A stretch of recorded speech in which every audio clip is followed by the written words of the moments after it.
안녕하세요 여러분. 3월 3일 일요일 오후 11시 56분에 진행되는 73회차 리얼 스타트업 생존기 강남 논스에서 시인입니다.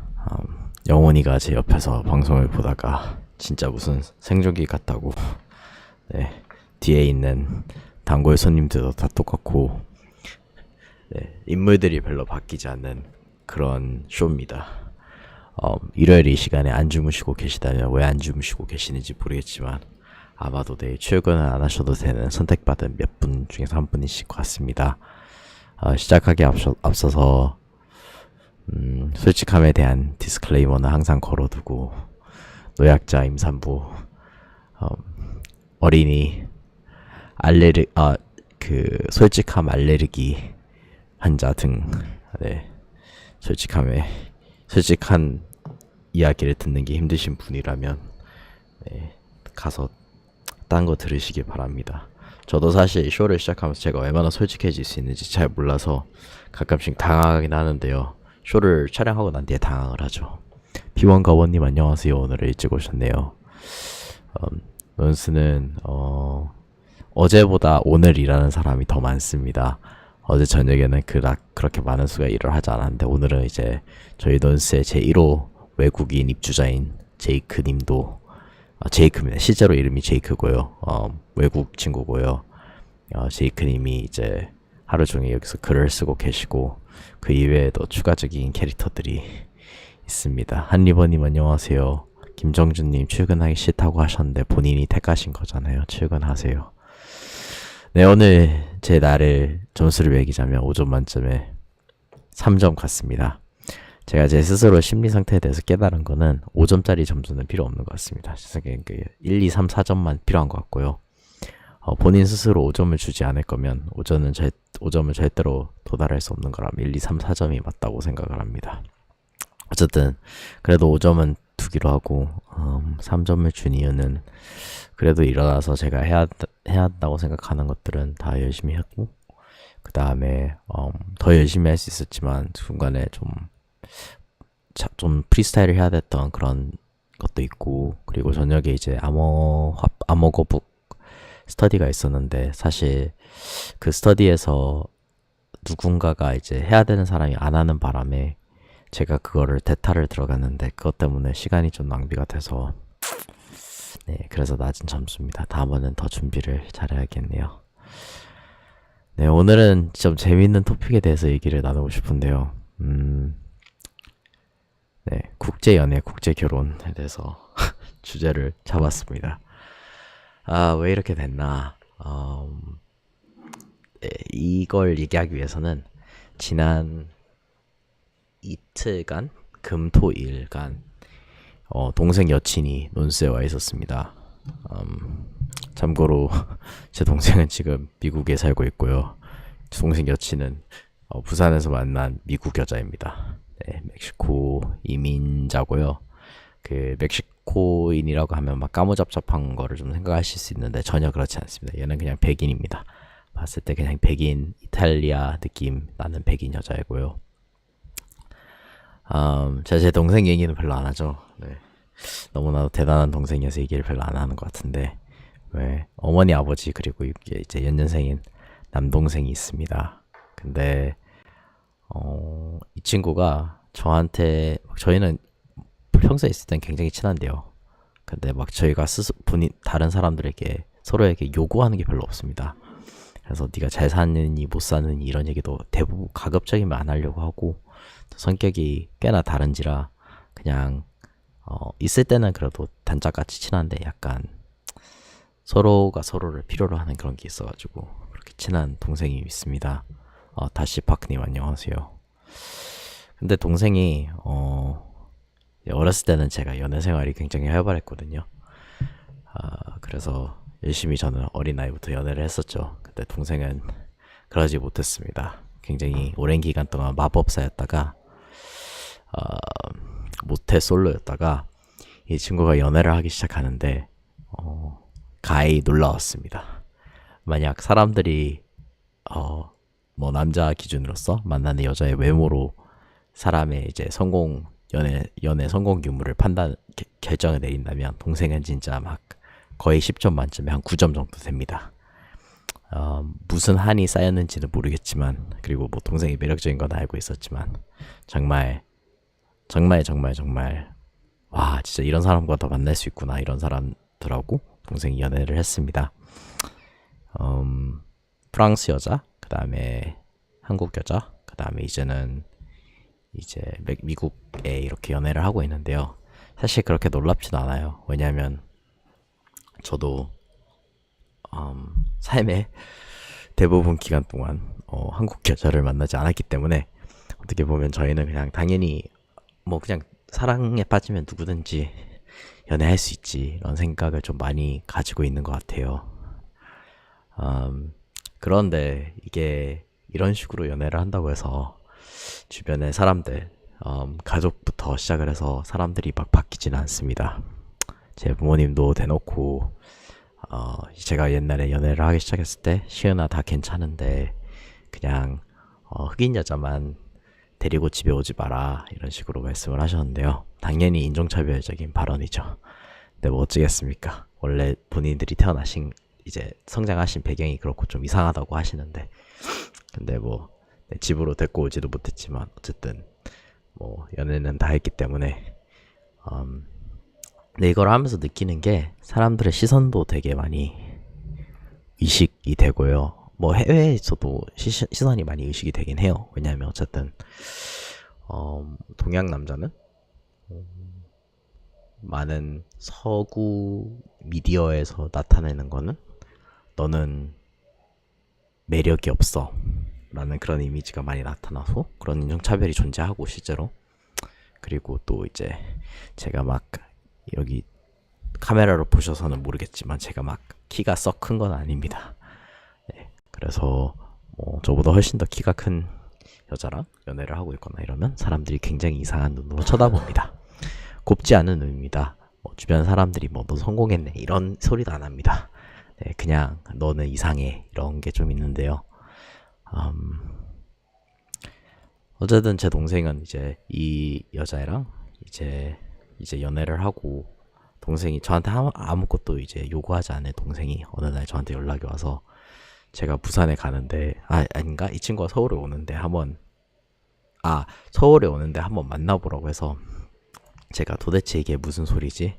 라고 생각을 해서 그때 서울 오기 전에 제가 부산에 내려갔는데 먼저 이 친구를 만나봤습니다. 왜냐하면 동생이 대부분의 경우 본인이 연애하면 그냥 연애하고 있지, 저보고 막 누구를 만나봐달라 이런 소리는 안 하거든요. 한 번도 한 적이 없거든요.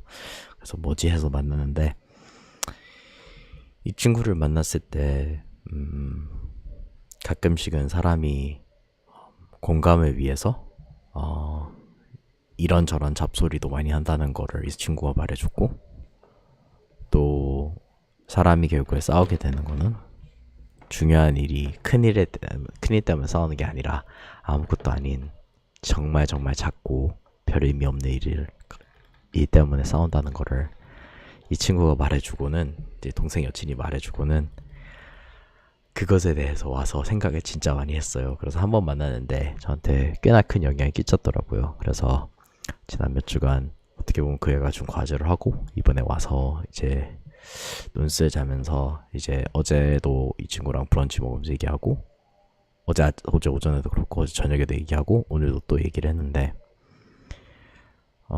재밌습니다. 일단 제 동생에 대한 얘기를 3자에서 듣는 것도 꽤나 재밌고요. 그리고 얘도 어쨌든 그 이민자의 자식, 아니면 뭔가 약간 미국이 그 하나라고는 하지만 계속 나는 백인이 아니기 때문에 바깥에서 이렇게 안을 쳐다보는 그런 거 얘기를 들으니까 꽤나 재밌었습니다. 또 이 친구가 또 재밌었던 얘기는 막 그런 얘기 해주더라고요. 자기가 고등학교 때만 해도 자기는 살도 쪘고 보조개도 꼈고 약간 별볼 외모로서는 출중하지 않았던 그런 여자 아이였는데, 고등학교 3학년 때 갑자기 막 살을 급격히 어떤 계기를 통해서 빼기 시작하면서 본인은 자기가 예뻐졌다는 사실을 모르면서 뭐 대학 생활을 시작했는가 그래요.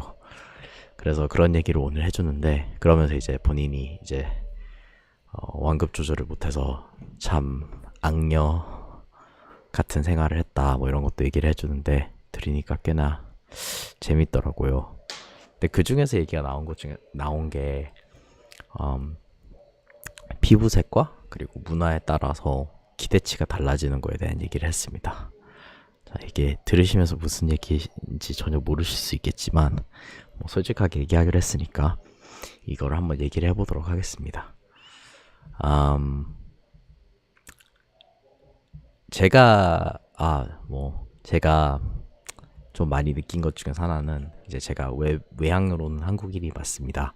그리고 뭐 부모님도 한국인이고 그렇지만, 하지만 제가 내면으로 생각하고 뭐 정서적으로는 한국인이 아닙니다. 그런데 제가 한국 사람들을 만나면 한국 사람들은 제가 조금 더 한국인인 거를 바라고 그 기준 자체가 높은 것 같습니다. 다를 수도 있지만 그 한국인이기 때문에 적용하는 그 기준이 있는데요. 이게 차라리 한국인을 안 만나면 이런 기준이 적용되지 않을 거다라는 생각을 좀 하게 됩니다.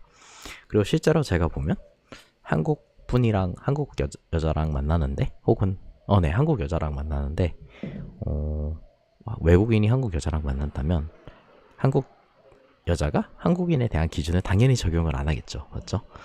근데 이제 저만 이제 속이 타는 겁니다. 왜냐하면 결국에는 왜 나한테는 그런 기준을 적용을 하지? 나도 정서적으로는 한국인이 아닌데?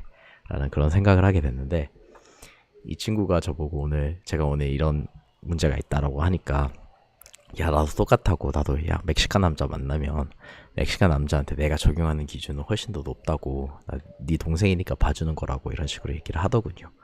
그래서 뭔지도 모르겠지만 우리 내부에서 약간 나랑 비슷한 유전자를 더 잘 걸르기 위해서 그런 메커니즘이 있는 건가, 이런 생각도 들고, 그 전에는 그냥 어쩌면 그럴 수 있어 이렇게 생각을 했어요.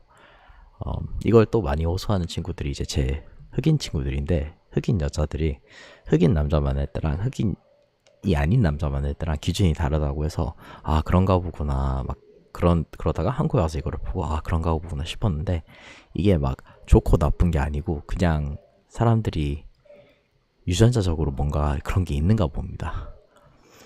네. 그래서 어떻게 보면 나랑 아예 다른 사람 만나면 내가 기준이 없고 기대치가 없기 때문에 더 좋을 수 있다는 그런 생각도 하게 됐습니다.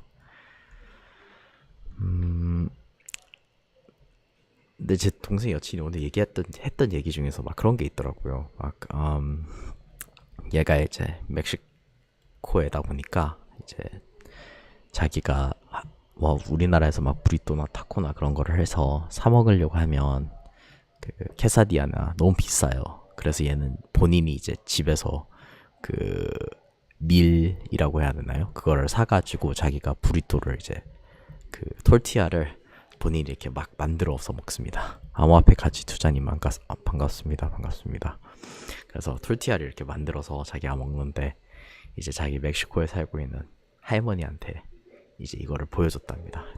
영상 통화로 이제 톨티아를 이제 옥수수 밀로 이렇게 만들고 있는 본인의 모습을 보여줬다는데, 그거를 보고 할머니가 약간 울먹이시면서, 야 내가 너 보고 톨티아 만들어 먹으라고, 그렇게 네 손으로 톨티아 만들어 먹으라고 내가 쎄 빠지게 일해서 니네 부모랑 너랑 미국 보냈냐고, 그렇게 좀 얘기를 하셨다고 합니다. 배경이 좀 설명이 필요한데, 그 톨티아를 직접 손으로 그 옥수수 톨티아를 직접 손으로 만들어 먹는 거는 이제 가난한 사람들이 멕시코에서 많이 하는 겁니다. 그 좀 부자인 사람 밀가루 톨티아를 먹고요. 네, 그 옥수수 톨티아는 안 먹는데, 얘는 이제 자기가 옥수수 톨티아를 건강상으로 먹고 밀가루는 먹으면 안 돼서 어쨌든 옥수수 톨티아를 해 먹는데, 할머니가 그런 반응을 보였다고 합니다. 그래서 확실히 얘네 이민자 딸이어서 좀 반응이 다르긴 다르구나, 이런 생각도 많이 하게 되고요. 그리고 이제 얘가 저보고 한 말이 있는데, 오늘 무슨 말 했냐면 이제 제가 뭐 세계여행 이런 얘기를 좀 했어요. 세계여행 그런 얘기를 하면서 나 이렇게 좀 돌아다닐 수 있을 수가 있다라고 말을 하니까 친구가 바로 하는 말이 솔직히 말해서 그거 너무 좋은데 미스터 손님 안녕하세요. 너가 혼자서 한다고 하니까 이게 굉장히 좋을 수도 있는데 어 일반인들 그냥 평범한 사람하고 너가 오히려 공감대 형성을 더 못하게 되면 어떨까 이런 고민 이런 걱정도 있다라고 말을 하더라고요. 그래서 가장 이상적인 거는 진짜 막 나의 연분인 사람이랑 돌아다니면서 뭐 우리 둘만의 추억을 그렇게 하는 거일 건데 사실 뭐 그만큼 인텐스한 여행 아니면 목적을 가진 여행이나 아니면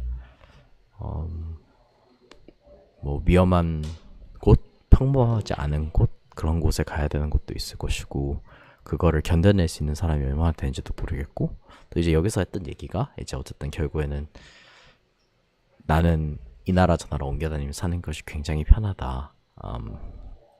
나는 집이 없고 사실 안정감을 뭐 물리적인 지리적인 환경에서 내가 느끼지는 않는다 이런 얘기를 했는데 얘가 이제 잘 듣고 있다가 하는 말이 네 동생도 똑같은 말을 나한테 한 적이 있다라는 얘기를 했어요. 그래서 무슨 말이지 하니까 제 동생이 난 어디 살든지 사실 상관없다. 나 사실 여기저기 돌아다니면서 사람들을 도와주고 싶은 마음이 좀 크다 라고 얘기를 했대요.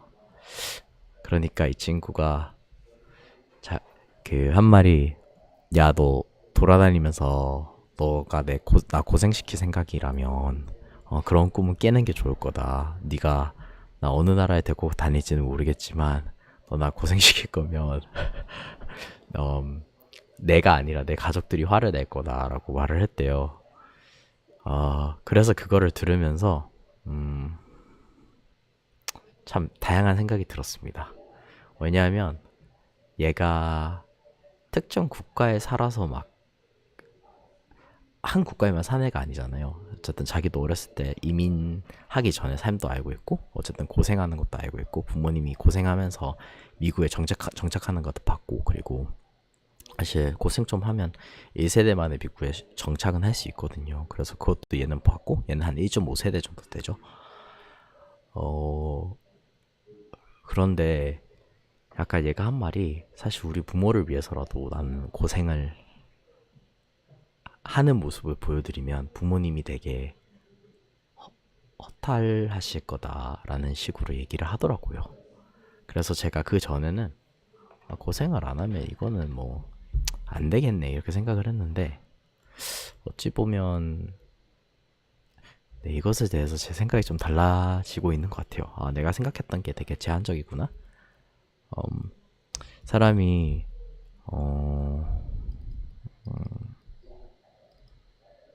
참 동생과 저는 모르겠어 남자가 더 이럴 수 있나? 근데 뭐 힘든 나라라고 생각도 안 하지만 여기저기 가서 사람이 살 수도 있지 이렇게 생각을 하고 그게 너무 당연하다고 생각을 하는데 남들에게는 정작 당연하지 않은 거고 그게 당연하지 않다는 게 그 사람이 뭐 이기적이다 그런 것보다는 거기에서도 이유가 충분히 이제 부모님이 나를 위해서 희생을 하셨는데 내가 이 삶을 더 잘 살아야지 이런 아이디어도 있고 그리고 또 뭔가 이제 유전자적으로 약간 안정감을 추구하는 그런 것도 있겠죠. 이런 점도 있는 것 같은데 참 신기했습니다. 그냥 답이 이럴 거라고 생각을 했는데 답이 그게 아닌 것 같아요. 그게 제가 만족할 수 있는 그런 답변이 아닌 것 같아요. 그래서 이걸 하면서 또 이제 가족 생각이 난 게 그냥 제 어머니 생각이 많이 났어요. 어머니께서 그냥 옛날에 한국에서 그냥 약사로 사실 수 있는데 돌아다니기 시작하셨는데 제 어머니가 사실 막 몸이 꽤나 왜소하시고 약간 봤을 때 막 이 사람이 강한 사람이다 이런 느낌이 전혀 안 들거든요.